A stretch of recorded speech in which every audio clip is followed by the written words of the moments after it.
Hello everyone, मैं Imran, corporate trainer in financial education.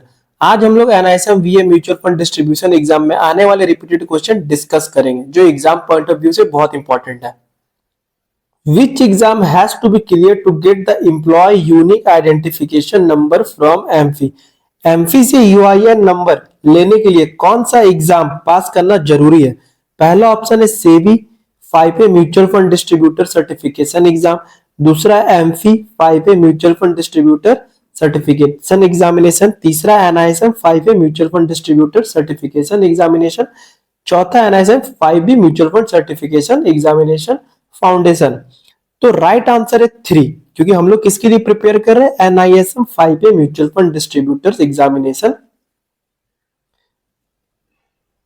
UIN लेने के लिए पहले एम्प्लॉय को NISM series 5A exam clear करना पड़ता है। उसके बाद फिर एमफी में रजिस्ट्रेशन होता है और एमफी यूआईएन अलॉट करता है।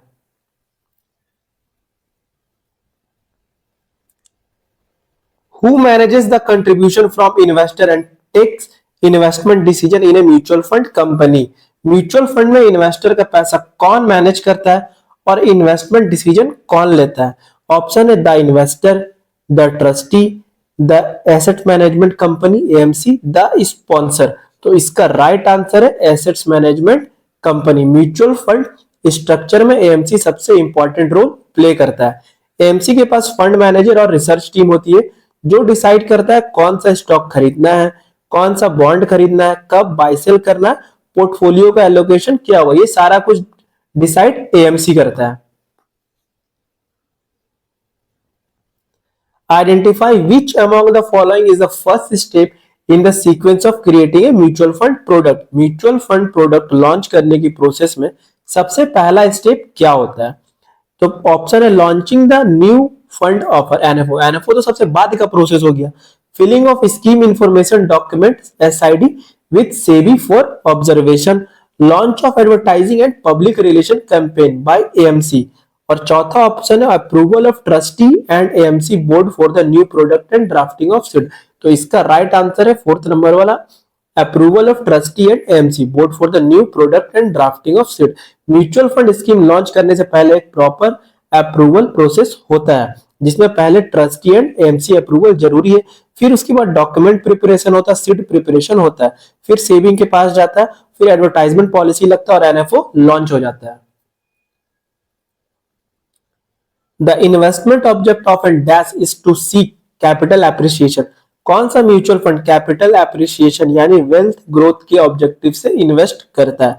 तो ऑप्शन है ग्रोथ फंड, दूसरा ऑप्शन है income fund, arbitrage fund and liquid fund. तो इसमें आप देखेंगे कैपिटल एप्रिसिएशन कहां से हो रहा है, मतलब कैपिटल इंक्रीज कैसे होगा, तो ग्रोथ फंड में होगा। तो इसका राइट आंसर है ग्रोथ फंड। ग्रोथ फंड का मेन ऑब्जेक्ट होता है कैपिटल एप्रिसिएशन। ग्रोथ फंड का जो कैरेक्टरिस्टिक है लॉन्ग टर्म इन्वेस्टमेंट होते हैं, इसमें हाई रिटर्न पोटेंशियल होता है और ये थोड़ा मार्केट से ज्यादा हायर रिस्की होता है। डिविडेंड फोकस इसमें नहीं होता।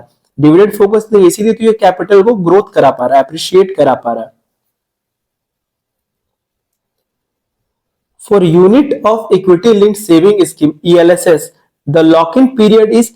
इक्विटी लिंक्ड सेविंग स्कीम के यूनिट्स के लिए लॉक इन पीरियड कितने टाइम का होता है? ऑप्शन है 3 years from the date of original investment even in case of subsequent purchase by SIP. 3 years from the date of original investment for each individual units for purchases made by SIP. तीसरा option है there is no lock in period if tax exemption is clear. तीसरा नंबर तो direct ही cancel हो गया, तो इसका राइट आंसर है 2 number. 3 years from the date of original investment for each individual units for purchase made by SIP। ELSS एक टैक्स सेविंग म्यूचुअल फंड होता है जिसमें सेक्शन 80C के अंडर टैक्स डिडक्शन मिलता है 1.5 लाख तक। इसमें लॉक इन पीरियड 3 years होता है, लेकिन इंपॉर्टेंट पॉइंट ये अगर SIP से इन्वेस्ट करते हो तो हर SIP इंस्टॉलमेंट के अलग अलग 3 years लॉक इन पीरियड होते हैं। In the usual course of event, a fund manager will have to provide the maximum liquid assets for। Normal situation में एक फंड मैनेजर को सबसे ज्यादा लिक्विड एसेट्स किसके लिए मेंटेन करना पड़ता है? ऑप्शन है gold ETF, equity ETF, close ended fund और ओपन एंडेड फंड। तो इसका राइट आंसर है फोर्थ वाला open ended fund, open ended fund जितने भी होते हैं सब में मैनेजर को ज्यादा लिक्विडिटी प्रोवाइड करना पड़ता है। ओपन एंडेड फंड क्या हो गया, इन्वेस्टर कभी भी यूनिट्स बाय या रिडीम कर सकता है डायरेक्टली एएमसी से, इसलिए फंड मैनेजर को रिडक्शन के लिए कैश लिक्विड एसेट रेडी रखना पड़ता है, इसी वजह से मैक्सिमम लिक्विडिटी मेंटेन करनी पड़ती है। अगर बहुत सारे इन्वेस्टर एक दिन रिडक्शन कर देते हैं तो फंड मैनेजर को इमीडिएटली पैसा देना पड़ता है, इसीलिए उसमें ज्यादा लिक्विडिटी जरूरत होती है ओपन एंडेड फंड में। The dash is used by the fund manager to communicate their views on the economy and the markets to the investor. Fund manager अपने इकोनॉमी और मार्केट का व्यू इन्वेस्टर तक पहुंचाने के लिए किस चीज का यूज करते हैं, तो पहला ऑप्शन है की इंफॉर्मेशन मेमोरेंडम यानी किम, दूसरा ऑप्शन है statement of additional information sign, scheme information document sheet या फिर फंड फैक्ट सीट। तो इसका राइट आंसर है fund fact sheet. Fund fact sheet एक मंथली रिपोर्ट डॉक्यूमेंट होता है जो एएमसी पब्लिश करती है। फंड फैक्ट शीट में क्या क्या होता है, फंड का ऑब्जेक्टिव होता है, पोर्टफोलियो होल्डिंग होता है, कौन कौन से स्टॉक बॉन्ड्स में होल्डिंग है, फंड का परफॉर्मेंस होता है, ये कितना रिटर्न्स मिल रहा है, एसेट एलोकेशन होता है, रिस्क मेजर होता है और फंड मैनेजर कमेंट्री होता है। फंड मैनेजर कमेंट्री सेक्शन में फंड मैनेजर इकोनॉमी और मार्केट के बारे में अपने व्यू शेयर करते हैं। तो इसका राइट आंसर है fund fact sheet. What is the disadvantage of company fixed deposit when compared to bank fixed deposit? Bank fix deposit के कंपैरिजन में कंपनी फिक्स डिपॉजिट का डिसएडवांटेज क्या होता है, तो इसका ऑप्शन है lower rate of interest, lower safety, highly volatile, difficult to liquidate. तो इसका राइट आंसर है lower safety. Company fix deposit यानी कि कॉर्पोरेट एफडी बैंक एफडी से ज्यादा रिस्की होता है। कंपनी एफडी एक प्राइवेट कंपनी इशू करती है, अगर कंपनी की फाइनेंशियल कंडीशन खराब हो जाए तो वो इंटरेस्ट या प्रिंसिपल रीपे नहीं करेगी, डिफॉल्ट कर जाएगी, यानी डिफॉल्ट रिस्क, इसको क्रेडिट रिस्क भी कहते हैं, इसलिए यहां पर लोअर सेफ्टी होता है। तो इसका राइट आंसर है लोअर सेफ्टी।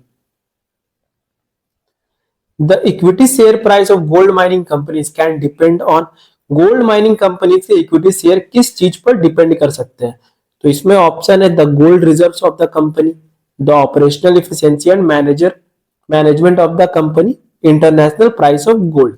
तो ये तीनों ऑप्शन पे गोल्ड माइनिंग का जो कंपनी का शेयर डिपेंड करेगा, तो इसलिए इसका राइट आंसर है D, all of the above. आइए इसका एक्सप्लेनेशन समझते हैं। गोल्ड माइनिंग कंपनी के शेयर प्राइस पर मल्टीपल फैक्टर्स इफेक्ट करते हैं, जैसे gold reserves of the company, अगर कंपनी के पास ज्यादा गोल्ड रिजर्व है तो फ्यूचर प्रोडक्शन और प्रॉफिट का पोटेंशियल ज्यादा होता है, इससे शेयर प्राइस इंक्रीज हो सकता है। Operational and efficiency of management, अगर कंपनी एफिशिएंटली माइनिंग कर रही है और मैनेजमेंट स्ट्रांग है तो कॉस्ट कम और प्रॉफिट ज्यादा होता है। पुअर मैनेजमेंट होने पर शेयर प्राइस गिर सकता है। International gold price, gold mining company का रेवेन्यू डायरेक्टली गोल्ड प्राइस से लिंक्ड होता है, गोल्ड प्राइस अगर इंक्रीज होता है तो कंपनी प्रॉफिट इंक्रीज होगा और शेयर प्राइस भी इंक्रीज होगा। Next question, identify the incorrect statement with respect to SEBI complaints redress system. Scores से रिलेटेड इसमें जो भी ऑप्शन है उसमें क्या इनकरेक्ट है। Scores enables the market intermediaries and listed companies to receive complaints from investor, redress such complaints and report redress।